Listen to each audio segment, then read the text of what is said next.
भोपाल इंदिरा गांधी राष्ट्रीय मानव संग्रहालय भोपाल में 21 एवं 22 सितंबर को अंतर्राष्ट्रीय सम्मेलन पूर्व लोक मंथन का आयोजन होने जा रहा है। वाचिक परंपरा में प्रचलित हर्बल उपचार प्रणालियां संरक्षण, संवर्धन और कार्य योजना विषय पर इस अंतर्राष्ट्रीय सम्मेलन का आयोजन किया जा रहा है। भारतीय समाज विज्ञान अनुसंधान परिषद, इंदिरा गांधी राष्ट्रीय मानव संग्रहालय, प्रज्ञा प्रवाह, एथोपोस इंडिया फाउंडेशन, माखनलाल चतुर्वेदी राष्ट्रीय पत्रकारिता एवं संचार विश्वविद्यालय एवं दंतोपंत टेगड़ी शोध संस्थान भोपाल के संयुक्त तत्वावधान में ये 2 दिवसीय अंतर्राष्ट्रीय सम्मेलन होगा।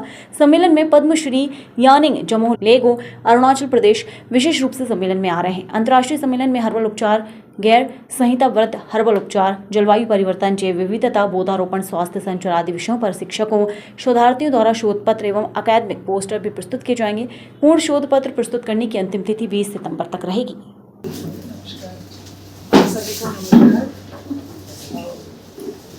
मैं आप सभी का हार्दिक स्वागत करती हूँ और खासकर इंदिरा गांधी मानव संग्रहालय प्रोफेसर अमिताभ पांडे जी, जिन्होंने हमें मौका दिया कि हम लोग यहाँ रहें और ये प्रोग्राम इंटरनेशनल कॉन्फ्रेंस करें, और professor Suresh ji, vice chancellor ने हमारे साथ बयान देने को बोला है, स्पेशली मीडिया पे। जो लीडर्स पे है वो मैं थोड़े संक्षेप में आपको बताना चाहूँगी। This international conference will be held from 21st to 22nd of September. Along with that, there will be 5 days leaders workshop, which IGRMS has been organizing for the last 2 years. After 29, due to COVID, it was stopped, but now it's going to happen again. And this 2 days workshop will be basically on the herbal healers, those who are based on non-codified systems. Non-codified are those who don't have any written text, and it is not a professional degree which the healers at the community level treats the patients. Now, all of you are aware of all the villages and also Janjati hamlets where there are herbal healers who treat the patients at a doorstep without any charges or very nominal charges. So this is a divine power which they feel they get it, and it is passed on from one generation to another through oral traditions.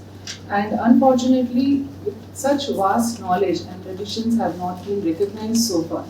It's 2014 Ayush got recognition, and there is a whole ministry where Ayurveda, Unani, Siddha, Homeopathy, they have been recognized, but the non-codified healers, many of them are not educated, but they are doing great service at the doorsteps. So the intention of having this international conference is to give a kind of advocacy and also work with the ministries to make sure that they get recognition and they get support. So we are not including many other healing systems. We have very good spiritual healing systems. We have Nadi, healers. Across the India, we know that there are many healers who have this traditional wisdom and knowledge, and it is questioned on its scientific basis, but it is very experiential. People do follow that. For generations this has come, and it has been there from centuries. People have been treated through herbal healing systems. So the idea behind this 2 days conference, where there will be experts who have been researching on this area for a very long time, social scientists. We also have people from medicinal plant boards. We have vice chancellors and retired professors who have been working. They will be deliberating on this topic. And this whole book which has been published on the herbal healing, it is the ethno-medicine of medicine of the people, what people follow based on their traditional wisdom, which will be also shared through the experts. And there are open sessions where young students and scholars have shared their papers and the abstracts which have come. So there will be some panel sessions. So the conference will start on 21st. We welcome all of you to come and listen to the healers also, and also participate in the deliberations of this conference. So these few words I would like to now request Professor Amitabh Pandey ji to share some more thoughts on this program. Thank you so much. यहाँ है समुदाय के बीच में, वो अपने आसपास की वनस्पति का इस्तेमाल करके ही अपने इलाज करती हैं। तो उन पद्धतियों में जिसमें वनस्पति के माध्यम से इलाज करते हैं हमारे समुदाय, जो सामुदायिक ज्ञान है, उन विशेषज्ञों को इस कार्यशाला में बुलाया जाएगा उनसे चर्चा होगी कि वो किन किन पद्धतियों को फॉलो करते हैं। खासकर जितनी भी चिकित्सा पद्धति है वो प्रणाली कहते हैं, इनकी भी एक प्रणाली है। उस प्रणाली के माध्यम से फिर ये अपनी चिकित्सा का यहाँ पर प्रदर्शन करेंगे। हमारे विद्वान उस पर चर्चा करेंगे। जो वक्त हमारी कार्यशाला है उसमें जितने भी विद्वान आ रहे हैं, जितने भी हमारे जो अपने शोध करने वाले अपने सेतु में गिलहरी की भूमिका है, लेकिन बड़ा महत्वपूर्ण कड़ी है संचार।